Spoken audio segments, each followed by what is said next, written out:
अतुल जी ने मोहल्ले में किराने की दुकान खोल ली और पति पत्नी दुकान चलाने लगे ताकि बेटी रितिका की शादी कर सके। लेकिन बेटों का जब दिल करता सामान उठाकर ले जाते।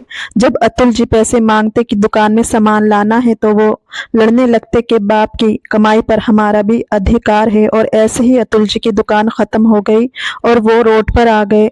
रितिका बिरयानी बनाकर अतुल जी को देने लगी और वो लोगों के घरों में डिलीवरी देने लगे।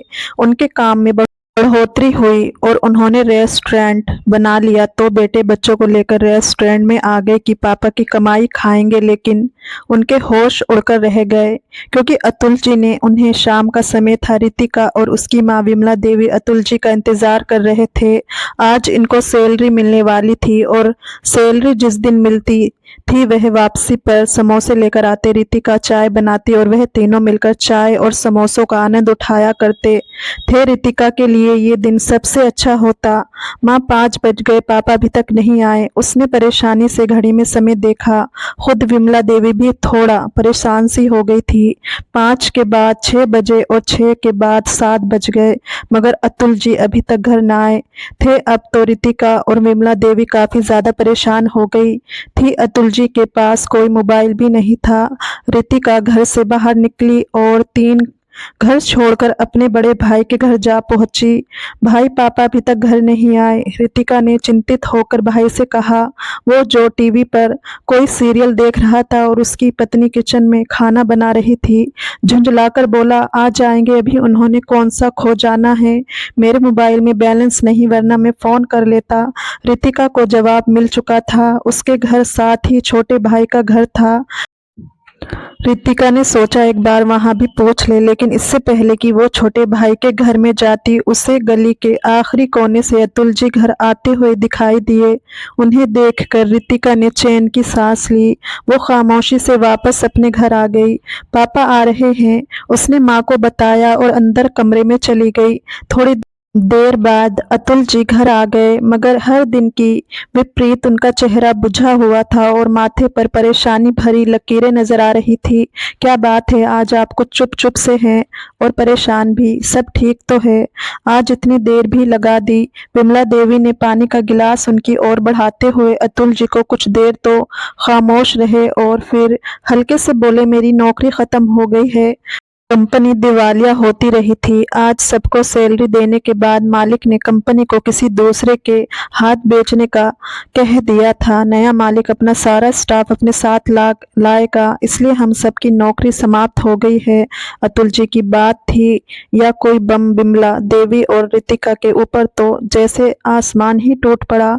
घर के सारे खर्चे अतुल जी की मामूली सी सैलरी में ही बड़ी मुश्किल से पूरे हुआ करते थे। अब अगर वो सैलरी भी ना आई तो उन्हें तो खाने पीने के भी लाले पड़ सकते हैं। लेकिन अतुल जी ने, हमने तो अगले साल रितिका की शादी करनी है। आपको पता है न, जहां उसका रिश्ता तय हुआ है वो लोग बार बार शादी की तारीख मांग रहे हैं, लेकिन हमने सिर्फ दहेज ना होने के कारण उन्हें टाल रखा है। अब क्या होगा? विमला देवी ने परेशानी से कहा था।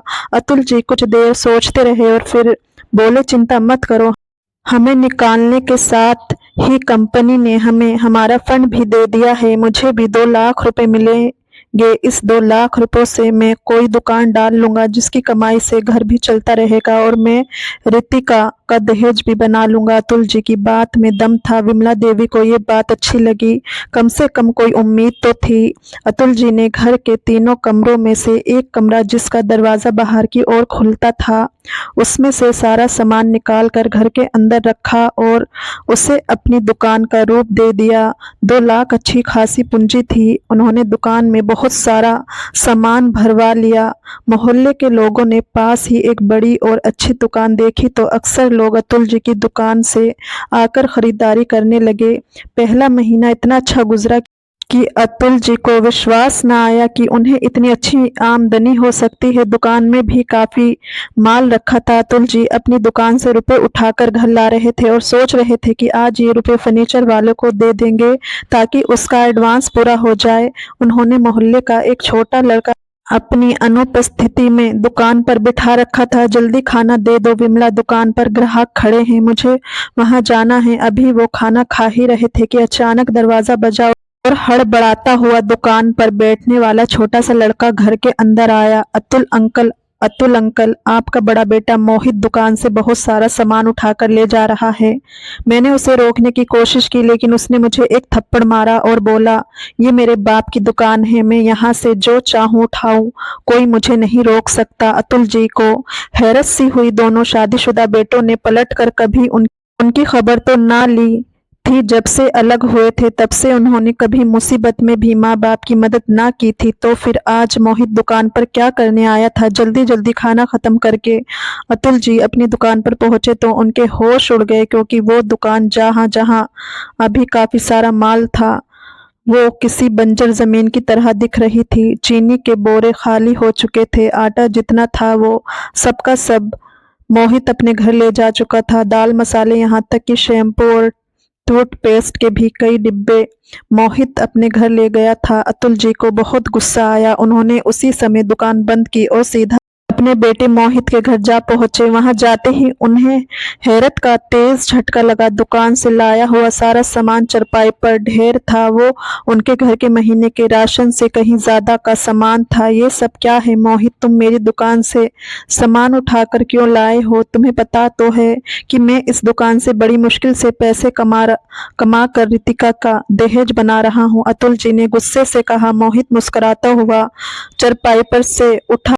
अरे गुस्सा क्यों कर रहे हैं पापा? सिर्फ रितिका ही आपकी बेटी नहीं है, मैं भी आपका कुछ लगता हूँ। जायदाद में हिस्सा देकर फ्री कर दिया तो इसका मतलब हमारा आप पर अधिकार खत्म हो गया है? नहीं, ऐसा नहीं है। मेरे पास राशन खरीदने के पैसे कम पड़ रहे थे, इसलिए मैं आपकी दुकान से सामान उठा लाया हूँ और अगले महीने भी आऊंगा, क्योंकि जब मेरे बाप की दुकान है तो मैं क्यों किसी दूसरी दुकान से सामान लूं?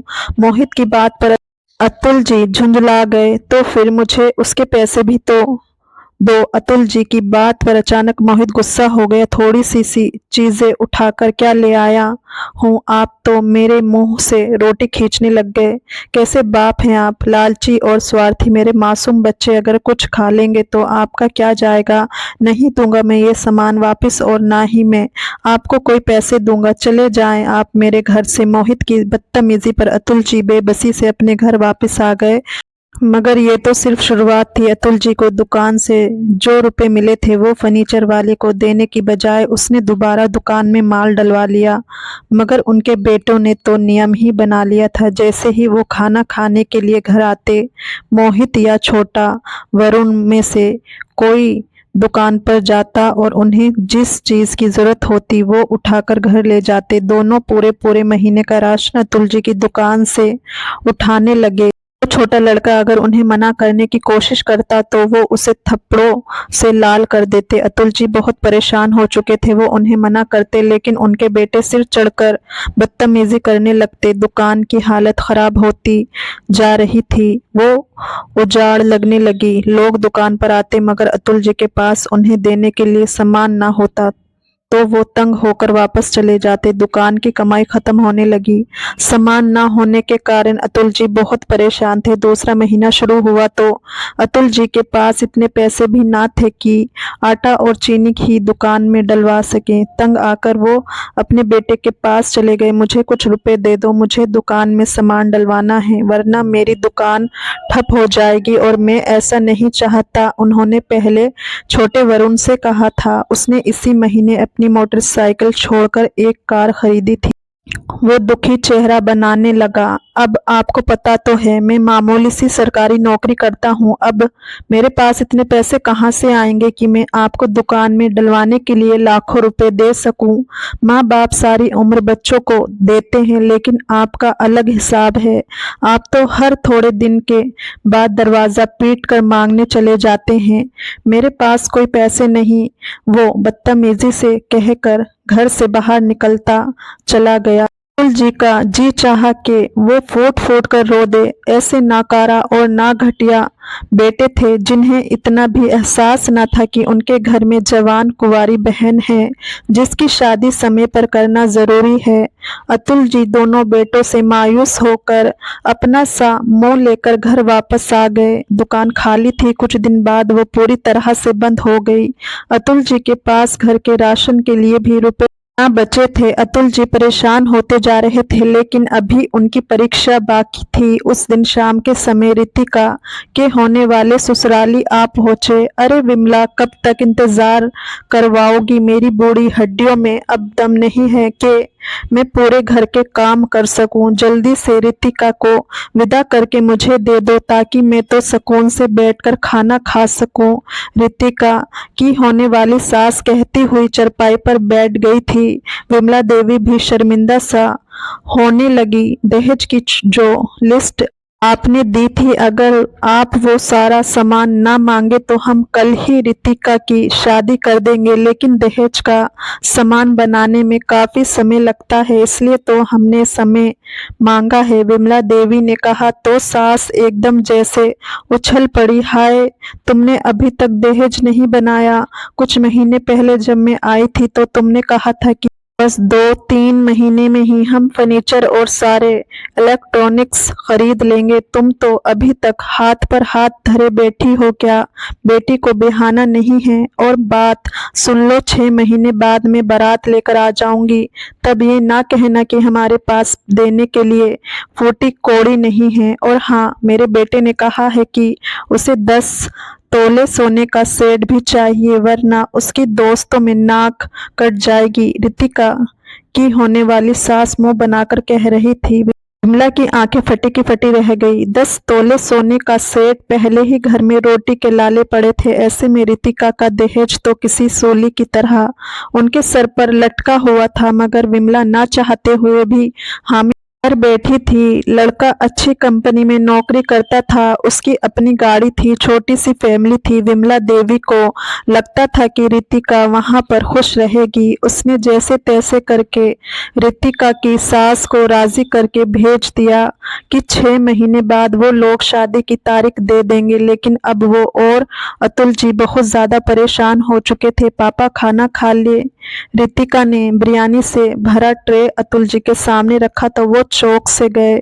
चिकन कहाँ से आया? घर में तो सब्जी लाने के पैसे नहीं थे। उन्होंने चौंक कर पूछा तो रितिका डर सी गई। मेरे पास कुछ रुपए रखे थे और मेरा बिरयानी खाने का दिल था तो मैंने बिरयानी बना ली। आपको पसंद है ना? रितिका की बात पर अतुल जी चुप से हो गए। मैं कहीं मजदूरी का पता करने जाता हूँ, घर बैठ तो नहीं सकता। तुम ऐसा करो, ये बिरयानी मुझे टिफिन में डाल दो, अतुल जी ने रितिका से कहा तो ना चाहते हुए वह भी उसने बिरयानी डिब्बे में डालकर बाप के हवाले कर दी। अतुल जी घर से निकल गए। उन्हें मजदूरी का कोई अनुभव तो था नहीं, यूं ही सड़कों पर फिरते हुए लोगों से पूछते रहे। किसी को काम की जरूरत है, लेकिन उन्हें मजदूरी का कोई खास काम नहीं आता था। बहुत परेशान होकर इस तेज कड़कती धूप में वो एक पेड़ के नीचे रखी बेंच पर बैठ गए। वहां पहले से एक लड़का बैठा आलू के चिप्स खा रहा था। शक्ल से लग रहा था पास की किसी कंपनी में काम करता है और लंच ब्रेक में बाहर आया है। अतुल जी ने अपनी बिरयानी का डब्बा निकाला और खाने लगा। लड़का बार बार उनकी बिरयानी की ओर देख रहा था। अतुल जी ने प्लेट उसकी ओर बढ़ाई। लो बेटा, तुम भी खा लो। वह लड़का तो जैसे इंतजार में था, फौरन बड़े बड़े कौर लेने लगा। अंकल, बहुत मजेदार बिरयानी है, किसी होटल से खरीदी है? लड़का अचानक बोला था। अतुल जी मुस्कुरा दिए। ये मेरी बेटी ने बनाई है, उसके हाथ में बहुत स्वाद है। अतुल जी की बात पर लड़का चौंक सा गया। इतनी अच्छी स्वादिष्ट बिरयानी आप बेचते क्यों नहीं? इस एरिया में बहुत सी कंपनियां हैं जहां दोपहर को लड़कों को खाना खाना होता है, लेकिन आस-पास के होटल और रेस्टोरेंट इतने महंगे हैं कि हम लोग अपनी सैलरी में से दोपहर का खाना खरीद नहीं पाते। मजबूरन या तो घर से खाना लाते हैं या इसी तरह चिप्स आदि खाकर गुजारा करते हैं। अगर आप थैलियों में इसी तरह की बिरयानी लाकर कम पैसों में सबको बेचे तो हमारा भी भला हो जाएगा और आपको भी पैसे मिल जाएंगे। लड़का जल्दी जल्दी खाना खाते हुए आम से अंदाज में बता रहा था, मगर अतुल जी सोच में पड़ गए। लड़के का आइडिया तो अच्छा था। बिरयानी खत्म हो चुकी थी। लड़का उठकर चला गया, मगर अतुल जी को एक नई दिशा मिल गई थी। वो एक निश्चय के साथ घर वापस आ गए। अगले दिन उन्होंने अपने एक दोस्त से उधार लेकर रितिका को चिकन और चावल लाकर दिए। रितिका तो खाना बनाने में वैसे ही माहिर थी, उसने जल्दी से बिरयानी बना डाली। अतुल जी को पूरी उम्मीद थी कि उनकी ये बिरयानी बिक जाएगी और ऐसा ही हुआ। वो एक बड़े से झोले में बिरयानी के छोटे छोटे पैकेट डालकर उसी इलाके में ले गए। वो लड़का उन्हें उसी पेड़ के नीचे मिल गया। वो मुस्कुरा रहा था। अतुल जी ने कम पैसों में बिरयानी के पैकेट कई लड़कों में बेच दिए। वो लड़का भी अपने साथ अपने दोस्तों को लाया था। थोड़ी ही देर में बिरयानी के सारे पैकेट बिक चुके थे। लोग अभी भी अतुल जी से बिरयानी की डिमांड कर रहे थे। अतुल जी को बहुत खुशी हुई। एक दिन में उनकी अच्छी खासी कमाई हो गई थी। अगले दिन फिर उन्होंने इसी तरह से किया। कुछ दिन गुजरे तो अतुल जी की धूम पूरे इलाके में मच गई। जहां छोटे बड़े सारे वर्कर ही लंच ब्रेक में उनकी बिरयानी का इंतजार करते रहते थे। अतुल जी की खुद तो बूढ़े थे, वो इतनी भाग दौड़ नहीं कर सकते थे। थक हार कर उन्होंने एक छोटा सा लड़का अपने पास रख लिया, जो दोपहर के समय एक थैले में बिरयानी के पैकेट्स वहां ले जाता और सारे लड़कों में बांटकर पैसे लाकर अतुल जी को दे देता। कमाई अतुल जी की सोच से कहीं ज्यादा थी। रितिका भी बहुत खुश थी कि वो पापा की कमाई में उनका साथ दे रही है। मैंने मैंने परसों कविता को देखा था, उसने फोन पर खाने का ऑर्डर दिया और थोड़ी देर बाद एक लड़का मोटरसाइकिल पर खाना लेकर आ गया था। मैंने पूछा तो उसने बताया कि इसी तरह खाना होम डिलीवरी करते हैं, आप भी ऐसा कोई सिस्टम कर लें। बेटी की बात पर अतुल जी ने सारे तरीके का पता करवा लिया और उन्हें हैरत हुई। तरीका तो बहुत आसान था। रितिका और भी कई चीजें डिशेज बनाने लगी। विमला देवी भी उसका साथ देती। सारा दिन ही वह दोनों व्यस्त रहती, लेकिन शाम तक उनके पास इतने पैसे इकट्ठे हो जाते कि वे सब हैरान होते। आधी रात में भी उनके पास ऑर्डर आते रहते, यहाँ तक कि अतुल जी को कहना पड़ता कि अब उनका किचन बंद हो चुका है। दिन सप्ताह में बदलने लगे और सप्ताह महीने में। अतुल जी ने इतने रुपए कभी अपनी नौकरी से भी ना कमाए थे जितने उन्हें ये खाना बेचकर मिलने लगे थे। वो लाखों के मालिक बन गए। मॉडर्न तरह के खाने बनाने की मशीनें उन्होंने घर में जमा कर ली थी। रितिका का दहेज भी आधे से ज्यादा बन चुका था, मगर रितिका संतुष्ट ना थी। अब अगर मैं चली गई तो आप दोनों फिर सड़क पर आ जाएंगे, एक एक रोटी को तरसेंगे। कैसा रहेगा कि हम इस खाना बनाने के काम को बिजनेस का रूप दे दें। रितिका की बात पर अतुल जी सोच में पड़ गए। खुद वो भी तो आजकल यही सोच रहे थे। कुछ देर सोच विचार के बाद उन्हें आइडिया आ ही गया। उनके घर के 2 कमरों के दरवाजे रोड पर खुलते थे, जिसमें के छोटे कमरे को उन्होंने पहले दुकान का रूप दिया था। उन्होंने मकान के आधे हिस्से में दीवार उठाई और पिछला हिस्सा रहने के लिए छोड़कर आगे वाले हिस्से में एक छोटा सा रेस्टोरेंट बना लिया। रेस्टोरेंट बनाने में काफी खर्चा आया, लेकिन इसके बाद भी पहले ही हफ्ते में रेस्टोरेंट से इतनी कमाई हुई कि अतुल जी हैरान हो गए। वो बहुत खुश हुए।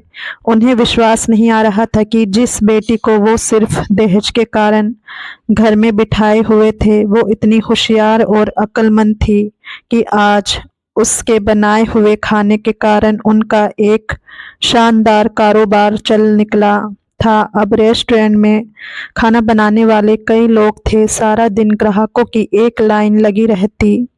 अतुल जी ने बाहर कुर्सियां मेज लगाकर लड़कों के बैठने की व्यवस्था कर दी थी, जबकि अंदर कमरों में एक शानदार सा फैमिली हॉल बना दिया था। बैठे बिठाए वो एक अमीर आदमी बन गए थे। घर में रुपए पैसे की रेल पेल होने लगी तो अलग घरों में रहते बेटों के मुंह में भी पानी आने लगा। वो दोनों सर जोड़कर बैठ गए। पापा के पास काफी रुपया जमा हो गया है। जब पापा का इतना अच्छा बनाया बिजनेस है तो हमें क्या जरूरत है छोटी मोटी नौकरियां करने की। दोनों यही सोच रहे थे और फिर आखिरकार एक दिन बड़ा मोहित और छोटा वरुण दोनों ही रेस्टोरेंट आ पहुंचे। इस समय एक ग्राहक अपने पिछले पूरे महीने का बिल अतुल जी को दे रहा था। उसने रुपए देने के लिए अतुल जी की ओर बढ़ाए, लेकिन मोहित ने लपक कर वो सारे रुपए थाम लिए। अरे मैं भी इनका बेटा हूँ, इस रेस्टोरेंट में मेरा भी तो हिस्सा है। रुपए पापा को देने की बजाय आप मुझे भी दे सकते हैं। खुशी से कहते हुए उसने पैसे लेकर अपनी जेब में डाल लिए। अतुल जी के माथे पर बल पड़ गए। छोटा वरुण भी होटल के नौकरों से हाथ मिलाते हुए अपना परिचय करवा रहा था। पापा, हमने फैसला कर लिया है, अब हम अपनी अपनी नौकरियों पर नहीं जाएंगे बल्कि आपके साथ कारोबार में हाथ बटाएंगे, क्योंकि आप बूढ़े हो रहे हैं और इतना बड़ा रेस्टोरेंट अकेले आप नहीं संभाल सकते। हमें आपकी चिंता है। बड़ा मोहित चापलूसी भरे अंदाज में कह रहा था। अतुल जी मुस्कुरा उठे। पापा, आपकी सेहत भी अब वैसी नहीं है कि आप दिन रात मेहनत करें। मैं रोज जब रेस्टोरेंट के सामने से गुजरता हूँ तो आपको मेहनत करते देख कर मुझे बहुत अफसोस होता है। लेकिन पापा, आप चिंता ना करें, आप चाहें तो दिन रात घर पर आराम किया करें। अब मैं और वरुण आ गए हैं, रेस्टोरेंट को हम आराम से संभाल लेंगे, वो आगे कह रहा था। अतुल जी ने मुस्कुराते हुए अपना सर झटका। बेटे क्या चाहते थे, ये तो उनके चेहरे पर साफ लिखा हुआ था। मैं भी यही सोच रहा था। कारोबार अच्छा है लेकिन इसे और बढ़ाने की ज़रूरत है। अगर मेरे साथ तुम दोनों भी काम करोगे तो सीधी सी बात है कि हमें बड़ी जगह की ज़रूरत पड़ेगी। मैं ये सोच रहा हूँ कि घर का पिछला हिस्सा भी रेस्टोरेंट में जोड़ लूँ, लेकिन फिर विमला और रितिका कहाँ जाएंगी? अतुल जी ने परेशानी से कहा तो वरुण और मोहित एक दूसरे का मुंह देखने लगे। अरे पापा, हर जगह किराए के मकान मिल जाते हैं, आप कहीं भी किराए का घर लेकर माँ और रितिका को ठहरा दीजिएगा। और वैसे भी रितिका की तो शादी करनी है ना? आपने, वरुण ने लापरवाही से कहा। अतुल जी की मुस्कुराहट थोड़ी सिमट सी गई। किराए के मकान में क्यों? क्या तुम दोनों के अपने घर नहीं हैं? तुम दोनों अपने घर का आधा हिस्सा विमला और रितिका के नाम कर दो ताकि वो दोनों आराम से वहाँ रहती रहें। मैं भी निश्चित हो जाऊंगा, फिर हम तीनों बाप बेटे मिलकर ये रेस्टोरेंट चलाएंगे। अतुल जी ने मजबूरन स्वर में कहा। वरुण और मोहित तो जैसे घबरा से गए। पर पापा, मेरा घर तो बहुत ही छोटा है, पहले ही सिर्फ 4 कमरे हैं जिसमें मैं और मेरे बच्चे रहते हैं। आपको पता तो है मेरी पत्नी जबान की तेज है, माँ का उसके साथ गुजारा नहीं होगा। आप ऐसा करें, वरुण से पूछ लें। मोहित ने तो फौरन ही जवाब दे दिया। वरुण भी दाएं बाएं देखने लगा। वाह भाई, सारा मामला मेरे सिर पर डाल दिया। क्या मेरी पत्नी का आपको नहीं पता? उसने तो पहले ही मुझे कह रखा है कि उसकी बहन की शादी होने वाली है। उसकी बहन और बहनोई हमारे घर आकर रहेंगे। ऐसे में भला माँ और रितिका की वहाँ कहाँ जगह बनती है? आप चिंता ना करें, मैं कोई किराए का मकान ले लूंगा। वरुण ने पिता को जैसे तसल्ली देने की कोशिश की थी, मगर अतुल जी ने अब और उन्हें समय देने के मूड में नहीं थे। वो उनकी असलियत पहचान चुके थे। वो बेटे जिन्होंने कभी मुश्किल समय में भी बाप के कंधे के साथ कंधा मिलाकर खड़े होने की जरूरत ना समझी थी, आज जमे हुए काम पर अधिकार जमाने आ गए थे और अपनी एक बूढ़ी माँ और बहन को भी अपने घर में रखने पर तैयार नहीं थे। अतुल जी ने कहा कि चलो ठीक है, फिर मेरा फैसला भी सुन लो। मोहित और वरुण के कान खड़े हुए थे। अतुल जी मुस्कुरा रहे थे। उन्होंने अपने रेस्टोरेंट में काम करने वाले सारे नौकरों और ग्राहकों का ध्यान अपनी ओर आकर्षित किया। आप सब इधर आइए, मुझे आप लोगों को किसी से मिलवाना है। वरुण और मोहित खुशी से फूल गए। अब पापा बताएंगे कि इस रेस्टोरेंट में हमारा भी हिस्सा है। लेकिन जब अतुल जी बोले तो वरुण और मोहित के पैरों के नीचे से जमीन निकल गई, क्योंकि वो कह रहे थे कि ये दोनों मेरे सगे बेटे हैं जिनको माँ बाप किसी बोझ की तरह लगते हैं। इन्होंने हमें सड़क पर लाने में कोई कसर नहीं छोड़ी। लेकिन अब जब मेरा छोटा सा कारोबार चल निकला है तो ये दोनों चाहते हैं कि मैं ये कारोबार इनके हवाले कर दूं और एक बार फिर सड़क पर जाकर बैठ जाऊं। इसके बदले में ये अपनी माँ और जवान बहन को भी अपने घर में रखने पर तैयार नहीं है। मैं चाहता हूं कि आप लोग इन दोनों की शक्लें अच्छी तरह पहचान लें। अगर आज के बाद के दोनों रेस्टोरेंट में आए तो मेरी तरफ से छूट है। आप इन दोनों के साथ जो मर्जी करें, चाहे जूते मारे या चाहे इनका हाथ पकड़कर इन्हें जेल में पहुंचा दें, मुझे कोई परेशानी नहीं। अतुल जी जहर भरे अंदाज में कह रहे थे। मोहित और वरुण फटी फटी आंखों से बाप को देख रहे थे। ये आप क्या कह रहे हैं पापा? आप हमारी बेइज्जती कर रहे हैं। मोहित जल उठा मगर अतुल जी ने उसे उंगली उठाकर रेस्टोरेंट से बाहर निकल जाने का कह दिया था। वह दोनों ही पछता रहे थे। उन्होंने अतुल जी से माफी मांगने की बहुत कोशिश की मगर अतुल जी अब दोबारा उन्हें मौका न देने का फैसला कर चुके थे। मोहित और वरुण अपना सा मुंह लेकर चले गए तो अतुल जी घर वापस आए। रितिका की सास आई बैठी थी और लालच भरी नजरों से रितिका का दहेज देख रही थी। अरे वाह, इतनी महंगी महंगी चीजें ली हैं, मेरा तो घर भर जाएगा। भाई बस अब जल्दी से शादी की तारीख दे दो और बड़े से हॉल में शादी करना।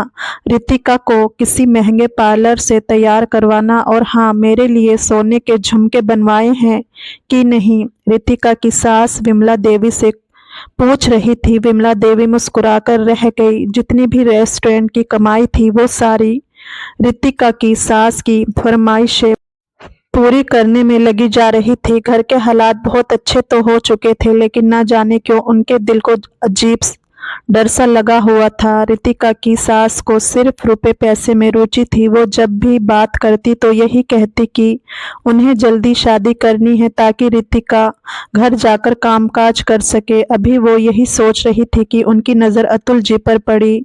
अरे आप आइए, बैठिए ना, उन्होंने कहा। लेकिन अतुल जी पास आकर खड़े हो गए। माफ कीजिए बहन, मैं रिश्ते से इनकार करता हूँ। मैं रितिका की शादी आपके घर में नहीं कर सकता। आप लोग रुपए पैसे के लालची लोग हैं। पिछले 2 सालों में आप दहेज की बार बार कई लिस्टें बनवा चुकी हैं। आपके लिए मेरी बेटी की कोई हैसियत नहीं है। सोने के सेट, महंगे इलेक्ट्रॉनिक्स और भारी फर्नीचर, ये सब कुछ आपकी डिमांड है। मैं अपनी बेटी की शादी ऐसे लोगों में बिल्कुल नहीं कर सकता। इतना कहकर वो मुड़े और विमला देवी से बोले, मेरा पुराना दोस्त कल अपने बेटे के लिए रितिका का हाथ मांगने आ रहा है। लड़का बहुत अच्छा और सीधा है और उन लोगों को दहेज भी नहीं चाहिए बल्कि उन्हें पढ़ी लिखी और अच्छी लड़की चाहिए। तुम रितिका की शादी की तैयारी करो, मैं वहीं उसकी शादी करूंगा। अतुल जी कहते हुए अंदर कमरे में चले गए। रितिका की सास मुंह खोले बैठी थी। इतनी बेइज्जती पर उन्हें ज्यादा शर्मिंदगी महसूस हो रही थी। उन्होंने बात संभालने की कोशिश की मगर खुद विमला देवी भी उनसे परेशान हो चुकी थी। उन्होंने उनको बाहर का रास्ता दिखाया। अगले दिन जब रितिका का रिश्ता आया तो विमला देवी हैरान रह गई क्योंकि ये लड़का बहुत पढ़ा लिखा और अच्छा था। अतुल जी ने पूरी छानबीन की तो पता चला कि मोहल्ले में उनकी अच्छी इज्जत थी। रितिका अपने भाग्य के खुल जाने पर बहुत खुश थी और वो जानती थी ये सब सिर्फ इसलिए हुआ है क्योंकि उसने मुसीबत के समय अपने बूढ़े माँ बाप का साथ दिया था। अतुल जी अब एक अच्छे चलते हुए रेस्टोरेंट के मालिक थे और कारोबार में दिन दुगनी रात चौगनी तरक्की कर रहे थे। तो दोस्तों, इस कहानी को लेकर आपकी क्या राय है कमेंट बॉक्स में ज़रूर बताएं। और अगर आपको हमारी आज की कहानी अच्छी लगी हो तो प्लीज़ लाइक ज़रूर करें। अगर आपने अभी तक हमारे चैनल को सब्सक्राइब नहीं किया तो ज़रूर कर लीजिए। तो मिलते हैं ऐसी ही एक और मोटिवेशनल कहानी के साथ।